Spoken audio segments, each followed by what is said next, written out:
की शुरुआत में हीरो माइक को दिखाते हैं। वो एक स्नाइपर है और उसे एक मिशन पर भेजा गया है। एक बड़े टेररिस्ट को खत्म करने के लिए वो यहाँ पर आया हुआ है और उसके साथ एक साथी है जिसका नाम स्पॉटर है। कम्युनिकेशन और नेविगेशन की जिम्मेदारी उसी की होती है। उसका नाम टॉमी है। दोनों एक ऊंची जगह पर उस टेररिस्ट का इंतजार कर रहे होते हैं। तब वहाँ एक कार आती है। माइक कंफर्म कर लेता है कि इस आदमी को मारना है। उसे जवाब मिलता है कि शायद यही वो टेररिस्ट है जिसे खत्म करना है। वो शूट करने के लिए बिल्कुल तैयार होता है और शूट करने से पहले वो उस रेगिस्तान में कुछ नोटिस करता है। वो देखता है कि उस टेररिस्ट के बेटे की शादी हो रही होती है और इस वक्त वो शूट बिल्कुल भी नहीं करना चाहता। टॉमी उसे शूट करने को कहता है पर माइक शूट नहीं करना चाहता। वो कहता है उस आदमी के बेटे की शादी चल रही है, इस वक्त मैं गोली नहीं चला सकता। उसके बाद सुनकर टॉमी कहता है उससे हमारा क्या लेना देना, पहले शूट तो करो। माइक फिर एम करता है पर अब दूल्हा दुल्हन बीच में आ जाते हैं। माइक फिर रुक जाता है और कमांड सेंटर को बताता है कि वो शूट नहीं कर सकता क्योंकि उसे क्लियर शॉट मिल ही नहीं रहा है। इसके बाद टॉमी और माइक के बीच में इस बारे में बहस होती है। तभी इनके लेंस में सूरज की रोशनी गिरती है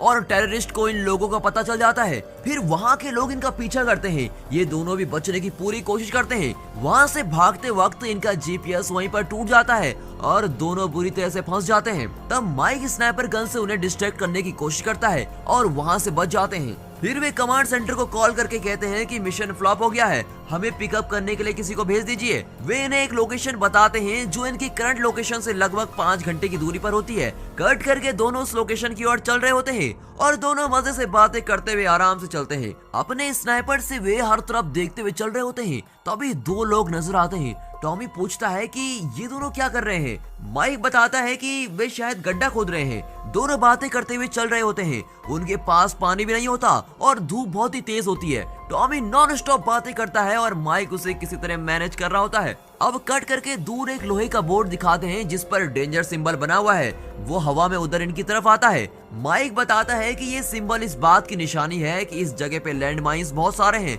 और टॉमी हंसते हुए कहता है बेकार में डरो मत यार। माइक कहता है नहीं नहीं, विकिपीडिया में पढ़ा है कि इस रेगिस्तान में 33 मिलियन लैंड माइन रखे हुए हैं। अब टॉमी उसका मजाक उड़ाता है कि तुम तो विकिपीडिया में पढ़े रहते हो, ऐसा कुछ नहीं होगा, जो होगा देखा जाएगा, अब चलो भी। फिर टॉमी को प्यास लगती है और वो पानी या बियर मांगता रहता है। माइक अपना पानी उसे देता है। तभी वो नीचे पड़े एक टॉय सोल्जर को देखता है। टॉमी अब आराम से पानी पीकर उछलता हुआ चला जा रहा होता है। माइक कहता है अरे धीरे धीरे चलो, मुझे डर लग रहा है। टॉमी उसकी नहीं सुनता और मजे से चल रहा होता है। तभी वो गलती से एक लैंडमाइन पर पांव रख देता है और वो फट जाता है। इतने में माइक भी एक लैंडमाइन पर पांव रख चुका होता है।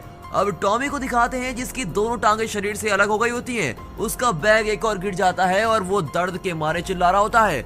अब माइक ने भी माइन पर पैर रख दिया होता है और उसे समझ नहीं आता कि आगे करें क्या। वो कहता है देखो मैं भी लैंड माइन पर खड़ा हूँ, तुम चिल्लाओ मत, थोड़ी देर चुप रहो, तुम एक सोल्जर हो यार। पर टॉमी को बहुत दर्द होता है। जब दोनों टांगे कट गई हो तो कोई चुप कैसे रह सकता है। वो चीख रहा होता है। माइक कहता है अपने मेडिकल किट से मॉर्फिन निकालो और खुद पर लगा लो, उससे दर्द कम हो जाएगा। टॉमी के बैग में ही रेडियो था और बैग कुछ दूर पर गिरा होता है। माइक कहता है कि उस बैग तक पहुंचने की पूरी कोशिश करो। टॉमी इंजेक्शन लगा लेता है और रोते हुए कहता है मैं अपने बेटे से मिलना चाहता हूँ। अब माइक कहता है मैं तुम्हें मरने नहीं दूंगा, तुम कुछ देर खामोश रहो, हम यहाँ से जरूर बच निकलेंगे। टॉमी से दर्द सहा नहीं जाता और अपनी गन निकाल कर खुद पर गोली चला लेता है। अब माइक चिल्लाने लगता है। उसकी कुछ भी समझ में नहीं आता कि वो करे तो करे क्या। वो बुरी तरह से फंस चुका होता है। अब तो वो अपना पैर जरा सा भी नहीं हटा सकता। चाकू से चेक करने पर उसे यकीन हो जाता है कि उसके पैर के नीचे माइन ही है। इतने में दूर एक आदमी को दिखाते हैं पर वो माइक की तरफ नहीं आता। अब माइक सोचने लगता है कि उसके पास जो चीजें हैं उसकी मदद से वो कैसे बच सकता है। रेडियो वाला बैग भी कुछ दूर पे पड़ा होता है। माइक सोचने लगता है कि उसे कैसे निकाला जाए। फिर वो अपने एक शू का लेस निकालता है और दूसरा पैर माइन पर ही रखा होता है। वो किसी तरह उस शू से भी लेस निकाल लेता है और अपने वेपन से उस बैग को खींचने की बहुत कोशिश करता है। कई बार फेल होने के बाद उसकी कुल्हाड़ी उस बैग पर आ गिरती है और उससे वो बैग को पास खींचता है। वो रेडियो ऑन करता है पर वो ऑन ही नहीं होता क्योंकि उसमें बैटरी तो थी ही नहीं। अब बैटरी टॉमी के पॉकेट में होती है। माइक उतनी दूर तो पहुंच नहीं सकता और फिर सोचने लगता है कि करूं क्या। वो बैग की चीजें चेक करता है और उसमें पावर बैंक जैसा एक सोलर चार्जर होता है। उसकी मदद से वो चार्ज करता है। इस तरह अपना एक पैर बिना हिलाए बड़े ही सब्र के साथ वो काम को कर रहा होता है। अपने पास रखी चीजों को रखकर वो बचने का प्लान बना रहा होता है और सोचता है कि किसी तरह रेडियो ऑन हो जाए तो मैं कमांड सेंटर को कॉल करूं। फिर वो रेडियो ऑन हो जाता है और वो कमांड सेंटर को कॉल करता है। वो बताता है कि मेरा साथी मर चुका है और मैं यहीं पर फंस गया हूँ, मुझे मदद की जरूरत है। इस तरह वो सिचुएशन बता रहा होता है, पर वे पहले यही पूछते हैं कि मिशन का क्या हुआ। माइक कहता है मिशन फेल हो गया है, पहले मुझे बचाओ। फिर वे उससे लोकेशन पूछते हैं। अब माइक कहता है मेरा जीपीएस नहीं है, वो टूट गया है। हम लगभग 3 घंटे पैदल चले थे और 2 घंटे पैदल चलने की दूरी पर वो गाँव पड़ता है। तब कमांडर एक सच कहता है कि तुम्हें बचाने के लिए मैं किसी को नहीं भेज सकता क्योंकि यहाँ पर कोई है ही नहीं, पर तुम्हारी लोकेशन के पास ही एक गोरिल्ला स्क्वाड है जो एक मिशन के लिए वहाँ पर गई है। अपना मिशन पूरा करके वे उसी रास्ते से लौटने वाले हैं, पर उन्हें तुम तक पहुँचने में 52 घंटे लग जाएंगे, मतलब 2 दिन से भी ज्यादा लगेंगे। क्या तुम तब तक मैनेज कर पाओगे? माइक गुस्से में कहता है क्या बकवास कर रहे हो आप, मैं यहाँ लैंडमाइन पर पैर रखकर खड़ा हूँ और आप इसे सीरियसली नहीं ले रहे हैं। वो कहता है कि और कोई रास्ता नहीं है, वहाँ सैंड स्टॉर्म्स बहुत आते हैं। एक्चुअली वहाँ के लैंडमाइंस बहुत ही पुराने हैं, इसलिए लगभग 4% लैंडमाइन काम नहीं करने वाले। अगर तुम्हारी किस्मत अच्छी है तो तुम शायद बच जाओगे। ऐसा कहकर कमांडर उसे एडवाइस करता है कि तुम शोमैन मैन्युअल टेक्निक यूज करो। इस टेक्निक के मुताबिक अगर माइक ने लैंडमाइन पर पैर रखा है तो उसे धीरे से अपना शूलेस निकाल देना चाहिए, फिर उस शूज से नीचे की ओर प्रेशर देना है और किसी कील को ठोक देना है। उसके बाद पैन निकालने पर 2 से 5 सेकंड का टाइम मिलता है। इसे शोमैन मैन्युअल टेक्निक कहते हैं। ये सब सुनकर माइक चिढ़ जाता है। कमांडर फिर से कंटिन्यू करता है कि जब हमारे स्क्वाड के लोग वहाँ पर आएंगे तो तुम सिग्नल देने के लिए बिल्कुल तैयार रहना। तुम्हारे पास जीपीएस भी नहीं है, इसलिए सिग्नल देने का कोई तरीका जरूर ढूंढ निकालो। इतना कहकर अब कमांडर कॉल कट कर देता है। माइक को और भी गुस्सा आ जाता है और वो अपनी वॉच में 52 घंटे सेट करने लगता है। फिर वो कड़ी धूप में खड़ा रहता है। उसके पास थोड़ा खाना होता है जिसे वो थोड़ा थोड़ा करके खाता है और थोड़ा पानी पीता है। वो और कर भी क्या सकता था, अगर पैर हिलाया तो वो भी दुनिया से हिल जाएगा। अब वहाँ एक डरावनी बात होती है। कैमरा घुमाकर हमें दिखाते हैं कि वहाँ सैंडस्टॉर्म आ रहा होता है। ये देखकर तो माइक का खून सूख जाता है, वो एकदम बेबस हो जाता है, लेकिन वो फिर भी अपने बचाव के लिए कुछ करना चाहता है। अपनी सारी चीजें बैग में रखकर उसे अलग रख देता है और अपना मुंह भी कवर कर लेता है। अपनी गन को जमीन पर गाड़ कर वो खड़ा हो जाता है ताकि जोर से आ रहे सैंडस्टॉर्म में वो डट कर खड़ा रहे। वो तूफान अब जरा ऊपर से गुजर रहा होता है। अब उसके पैरों को दिखाते हैं तो तूफान उसके पैरों पर खूब प्रेशर डाल रहा होता है। वो बैलेंस भी नहीं कर पाता, वो किसी तरह बड़ी मुश्किल से मैनेज कर पाता है और तूफान फिर वहाँ से गुजर जाता है। अब वो अपने मुंह से कपड़ा हटाता है और देखता है कि टॉमी की लाश उसके पैर के पास पड़ी है। उसके पॉकेट से माइक बैटरी निकालता है। थैंक गॉड बैटरी मिल गई, पर अब रेडियो वाला बैग थोड़ा दूर चला गया होता है। गुस्से में वो हंसने लगता है, एक मिला तो दूसरा गया। इस तरह वो 10 घंटे बिताता है। अब उसका पानी भी खत्म हो चुका होता है और वो डिहाइड्रेट होने लगता है। लगभग वो बेहोशी हो जाता है। अपना अंत सामने देखकर वो गन निकालता है और अपने सर पे पॉइंट करता है, पर वो मरना नहीं चाहता और ऊपर की ओर गोली चलाता है। वो हेल्प हेल्प करके बहुत देर चिल्लाने लगता है। कुछ देर बाद एक ब्लैक अफ्रीकन को दिखाते हैं जो रेत पर टेढ़ा मेढ़ा चल रहा होता है। एक्चुअली वो जानता है कि कहां कहां पर माइंस गड़े हुए हैं। माइक उसे गन दिखाकर कहता है तो तुम ही ने ये सब सेट किया है, चुपचाप आकर मुझे बचाओ। अब दिक्कत ये होती है कि उसे माइक की भाषा बिल्कुल भी समझ नहीं आती और वो टूटी फूटी इंग्लिश में पूछता है आप यहाँ क्यों खड़े हैं? माइक कहता है मैंने गलती से माइन पर पैर रख दिया है और अब मैं फंस गया हूँ। अफ्रीकन कहता है ठीक है तो आप दूसरा पैर उठाकर आगे बढ़ दीजिए। वो अब भी नहीं समझा होता कि वहाँ माइन है। माइक गुस्से में चिल्लाता है कि तुम उस गांव में रहते हो ना, मुझे पानी चाहिए और मेरा रेडियो वहाँ पड़ा है, तुम उसे निकाल कर मुझे दे दो प्लीज। अब वो अफ्रीकन उसकी फैमिली के बारे में पूछने लगता है और कहता है पर तुम यहाँ क्यों खड़े हो? माइक कहता है तुम समझ नहीं रहे हो क्या, मेरा साथी मर गया है और शायद मैं भी मर जाऊंगा। अफ्रीकन कहता है तुम्हारा दोस्त तो शांत हो गया है, तुम भी शांत क्यों नहीं हो जाते? माइक टेंशन में आ जाता है। फिर अफ्रीकन उसका वाटर कैन ले लेता है। फिर वो रेडियो निकालने को कहता है। अफ्रीकन पूछता है इस वक्त तुम्हें गाना सुनने की इतनी क्यों पड़ी है? और इस तरह मजाक उड़ाकर वो अपने रास्ते से चला जाता है और बहुत देर हो चुकी होती है और वो लौटता नहीं। माइक और वेट नहीं कर सकता था और अपना यूरिन पीने का फैसला करता है। वो पीने ही वाला होता है कि दूर एक छोटी लड़की आ रही होती है, वो भी टेढ़ी मेढ़ी चल रही होती है। माइक अब पूरी तरह थक चुका होता है। लड़की आकर उसे पानी देती है और ये कहता है आओ बेटी, तुम ही मेरी भगवान हो, तुम अपने पापा के कहने पर पानी देने आई हो ना। ये कहकर माइक पानी पीने लगता है। उस लड़की के हाथ में एक टॉय सोल्जर होता है और माइक अपना टॉय सोल्जर निकालता है जो उसे पीछे पड़ा हुआ मिला था और उसे लड़की को दिखाकर पूछता है क्या ये तुम्हारा ही है? वो लड़की उसे रेत में रख देती है। माइक उससे रेडियो लाने को कहता है पर वो समझ नहीं पाती और माइक को देख रही होती है। अब माइक चिल्लाने लगता है कि वो रेडियो मुझे चाहिए, पर लड़की उसकी मदद नहीं करती और वहाँ से चली जाती है। और माइक चिल्लाने लगता है कि मुझे वो रेडियो निकाल कर दो, प्लीज मुझे निकाल कर दो। और अब कुछ देर में रात होने लगती है। रेगिस्तान में रातें बहुत ही ठंडी होती हैं, इसीलिए वो पास ही आग जला लेता है। अब उसके पास फोन होता है और उसमें वो अपनी गर्लफ्रेंड की फोटोज और वीडियोस देख रहा होता है। वो बहुत परेशान होता है, किसी वजह से उसने आर्मी ज्वाइन की होती है। शायद गर्लफ्रेंड से उसका झगड़ा हो गया था। अब उसे नींद आने लगती है, पर वो अपना पैर जरा भी नहीं हिला सकता है। फिर भी उसकी आंख लग जाती है और वो किसी तरह बैलेंस करके खड़ा रहता है। अचानक उसके चारों ओर कोई आवाज आने लगती है। आग भी अब बुझ चुकी होती है। चारों ओर गिद्धों की आवाज सुनाई पड़ती है। अब ये नई मुसीबत आ गई, बताओ। ये देखकर माइक अपनी गन से चारों ओर अंधाधुंध गोली चलाता है, पर आवाजें नहीं रुकती और कुछ जानवर आकर उसके साथी की लाश को खींच ले आते हैं। वे माइक को भी अटैक करने लगते हैं, पर वो शूट करने लगता है। वो डर कर भागते हैं और उन माइंस पर पैर रखने की वजह से वहीं फट जाते हैं। और अब ठंड और बढ़ गई होती है। माइक मैनेज नहीं कर पाता। अब धीरे धीरे सूरज निकलता है। माइक को थोड़ा रिलैक्स फील होता है। चलो थोड़ा एक रात तो गुजर गई। आधी बेहोशी में वो देखता है कि वो अफ्रीकन फिर से आ गया और उसे देखकर हंस रहा होता है। माइक पूछता है, तुम्हारी प्रॉब्लम क्या है? इससे मेरा मजाक क्यों उड़ा रहे हो? अफ्रीकन कहता है, तुमने वहाँ पर पैर क्यों रखा है? माइक फिर से उसे कारण बताता है। अब अफ्रीकन पूछता है, तुम यहाँ आए क्यों हो? माइक अपने मिशन के बारे में उसको सब कुछ बता देता है। फिर वो आदमी उस मिशन के बारे में सवाल करने लगता है। अब माइक उसकी बातों से बिल्कुल परेशान हो जाता है। फिर वो आदमी पूछता है, तुम ये सब कर क्यों रहे हो? माइक अब पूरी तरह टेंशन में चिल्लाता है कि मेरे जिंदा रहने की कोई वजह नहीं है, इसलिए मैंने मरने के लिए नौकरी चुनी है। पर तुम जानते हो ना यहाँ माइन कहाँ कहाँ रखे हुए हैं, और इसीलिए तुम टेढ़े मेढ़े चल रहे हो, राइट? अफ्रीकन बताता है कि मैं ऐसा कुछ नहीं जानता, पर अगर मैं सीधा चलूँ तो माइन पर जरूर पैर रख दूंगा। टेढ़ा मेढ़े चलने से माइन पर पैर रखने के चांसेस कम होते हैं, इसलिए मैं ऐसा करता हूँ। तुम भी अपना पैर उठाकर तो देखो।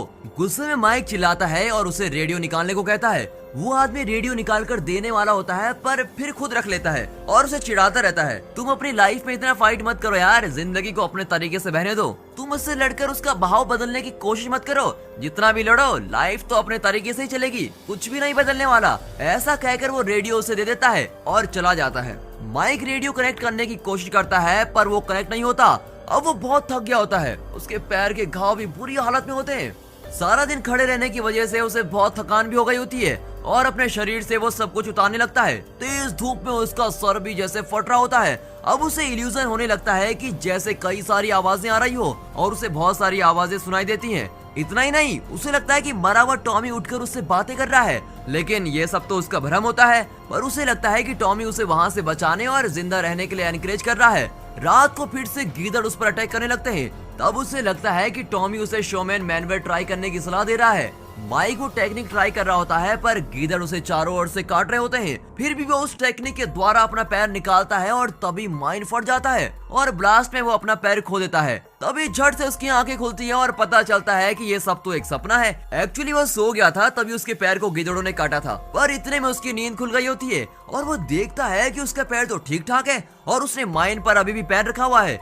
माइक की पर्सनल लाइफ में कुछ दर्दनाक बातें भी होती हैं और इसीलिए उसने आर्मी ज्वाइन की होती है और इसीलिए उसे कई सारे इल्यूजन आने लगते हैं। उसे लगता है कि ये गीदड़ नहीं बल्कि उसकी पर्सनल लाइफ की प्रॉब्लम्स हैं जो उससे खाई जा रही हैं। अब कट करके दिखाते हैं कि उसके हाथ में चाकू है जिस पर खून लगा हुआ है। उसने कुछ गिदड़ों को चाकू से मार दिया होता है। उन जानवरों ने उसके शरीर को लगभग हर जगह से काट दिया होता है और उसके मुंह से भी खून निकल रहा होता है। तभी वायरलेस में कॉल आता है कि हमने तुम्हें बचाने के लिए अपना स्क्वाड भेज दिया है, पर वे 14 घंटे में वहाँ पहुँचेंगे। पहले से अब और ज्यादा वक्त लगेगा। अब ये सुनकर तो उसकी सारी उम्मीदें टूट चुकी थी, पर तभी उसका कमांडर कहता है कि इस मुश्किल घड़ी में तुमसे कोई बात करना चाहता है। और तब वायरलेस में उसकी गर्लफ्रेंड उससे बात करती है। माइक अब बच्चों की तरह रोने लगता है और कहता है, मैंने जिंदगी में कई गलत फैसले लिए हैं और उन्हीं के कारण मैं तुम्हें भी आज खो चुका हूँ। यहाँ बहुत सेंटिमेंटल तरीके से दिखाया गया है कि मरने की हालत में आर्मी ऑफिसर का क्या माइंडसेट होता है। माइक रोते हुए कहता है, मैं मरने वाला हूँ, मुझे माफ कर देना। तब उसे गर्लफ्रेंड का इल्यूजन होता है और वो बेहोश होने लगता है। अब कुछ नहीं किया जा सकता, वो बेहोश हो चुका होता है और हमें दिखाते हैं कि उसका पैर माइन के ऊपर से हटने वाला है। उसी वक्त वो अफ्रीकन उसे बचाने आता है और अपना पैर माइन पर रखता है। फिर वो माइक को संभालता है और उसे उठने को कहता है। माइक से तो उठा नहीं जाता। फिर वो आदमी माइक के घाव पर कोई दवा लगाता है। माइक उससे कहता है, तुम्हारी बेटी ने मुझे पानी दिया था। वो कहता है, मेरी बेटी? और इस सवाल के साथ ही वो आदमी अपनी कहानी सुनाता है। मैं और मेरी बेटी यहाँ के लैंड माइंस चुरा कर बेचते थे, पर एक बार लैंड माइंस निकलते वक्त फट गया और मेरी बेटी उस हादसे में मर गई। उसी ब्लास्ट में मेरा एक पैर भी चला गया था। फिर वो दिखाता है कि उसका एक पैर लकड़ी का है। उस हादसे के बाद मुझे लगा मेरी जिंदगी खत्म हो चुकी है और उसके बाद मेरे 3 बच्चे हुए। यही है जिंदगी, इसमें कई अड़चने आएंगी पर हमें उन सबको पार करके आगे निकलना होगा। और 8 साल पहले मेरी बेटी मर गई थी। उसकी बेटी के बारे में सुनते ही माइक देखता है कि उस आदमी के हाथ में वही टॉय सोल्जर होता है जो माइक ने उस लड़की को दिया था। हकीकत में उस आदमी ने ही माइक को पानी दिया था, पर माइक के इल्यूजन के कारण उसे वो बेटी दिखती है। अफ्रीकन कहता है तुमने जिंदगी में बहुत कुछ खोया है, भविष्य की चिंता के कारण तुमने कई सारी चीजें खो दी हैं और फ्यूचर चाहे जैसा भी हो तुम्हें आज जीना है और आगे बढ़ते जाना है। और ये कहकर वो चला जाता है। लेकिन माइक के इल्यूजन में वो लड़की भी उसी के साथ दिखती है। अब माइक और भी थक गया होता है और फिर एक बार टॉमी इल्यूजन के रूप में आता है और कहता है वो देखो हमारे आदमी ढूंढते हुए आ गए हैं। माइक कहता है कि ये सब इल्यूजन है, तुम्हारी बात सच नहीं है, मेरा मन खुद ही ये सब सोच रहा है। तब टॉमी कहता है नहीं यार तुम वहाँ ठीक से देखो। माइक उस तरफ देखता है तो सच में उनके स्क्वाड के आदमी आ रहे होते हैं। वे कहते हैं हम तुम्हारी लोकेशन नहीं जानते, तुम किसी तरह हमें सिग्नल करो कि तुम कहाँ हो। माइक से तो कुछ हो नहीं पाता, वो बार बार चिल्लाता है कि मैं यहाँ हूँ, मैं यहाँ हूँ। एक्चुअली उसका अंतर्मन जानता है उसे क्या करना चाहिए और वही टॉमी के रूप को लेकर बार बार उससे बातें कर रहा होता है। फिर इल्यूजन कहता है कि तुम्हें अपना फ्लेयर जलाकर उनको दिखाना चाहिए, फ्लेयर को जलाने से रंगीन धुआं निकलेगा, तुम उसे जलाओ। माइक अब फैसला करता है कि इल्यूजन से बाहर आना बहुत ही जरूरी है। टॉमी मर चुका है और अब जो करना है मुझे ही करना है। वो फ्लेयर को निकालने की कोशिश करता है, तभी उसके शरीर को एक बुलेट चीरती है। वो देखता है कि जिस टेररिस्ट को पहले सीन में टारगेट कर रहे थे उन्हें माइक का पता चल गया है और वे उसकी तरफ से आ रहे होते हैं। एक और आर्मी की गाड़ी उसे ढूंढती हुई दूसरी दिशा में जा रही होती है और दूसरी ओर टेररिस्ट लगातार गोली पे गोली चला रहे होते हैं। माइक को अब चक्कर आ जाता है और वो हर तरफ गोली चला रहा होता है। तभी उसे अपने लाइफ की हर वो बात विजुअल बनकर दिखती है जो उसके मन में आ रहे होते हैं, जैसे माँ से किया हुआ वादा जो वो नहीं निभा सका, गर्लफ्रेंड से अलग होना, उसके पियक्कड़ बाप के ताने। इस विजुअल के बीच वो अचानक फैसला करता है कि मैं नहीं मरूंगा, मैं जिंदा ही रहूंगा। वो झट से फिर अपनी स्नाइपर गन से 2 टेररिस्ट को शूट कर देता है। फ्लेयर उसकी पहुंच से बहुत दूर होते हैं और वे उन्हें उठा नहीं सकता। फिर वो अपने पैर को देखता है और सोचता है यही मेरा लास्ट चांस है, अगर इसे मैं मिस कर देता हूँ तो जरूर मर जाऊंगा। उसे कमांडर की बात याद आती है कि यहाँ के माइंस में 4% माइंस काम करते हैं, अगर माइन फट भी गया तो सिर्फ पैर ही तो जाएगा, जान तो बची रहेगी। ये फैसला करके वो बहुत धीरे से सब्र के साथ अपना पैर हटाता है और झट से दूर चला जाता है, पर माइन नहीं फटता। 1 मिनट के लिए तो आप भी चौंके होंगे है ना, सच में माइन फटता ही नहीं। अब उसका सर और चकराने लगता है और वो पास जाकर देखता है। फिर वो वहाँ की रेत हटाकर देखता है तो वो माइन नहीं, एक टीन का डब्बा है। ये गधा 2 दिन से एक टीन के ऊपर खड़ा था। इसे देखकर माइक को नहीं आपको भी बहुत गुस्सा आ रहा होगा, इतनी देर से ट्रेन के ऊपर खड़ा इतना ड्रामा चल रहा है। अब माइक उस फ्लेयर को उठाकर एक्टिवेट करता है और उसे देखकर आर्मी के लोग आ रहे होते हैं और अधमरी हालत में उसे वहां से लेके जाते हैं। अगर वे सिर्फ 2 घंटे लेट आते तो शायद वो मर ही जाता। और इसी ट्विस्ट के साथ ये मूवी यहाँ पर खत्म होती है।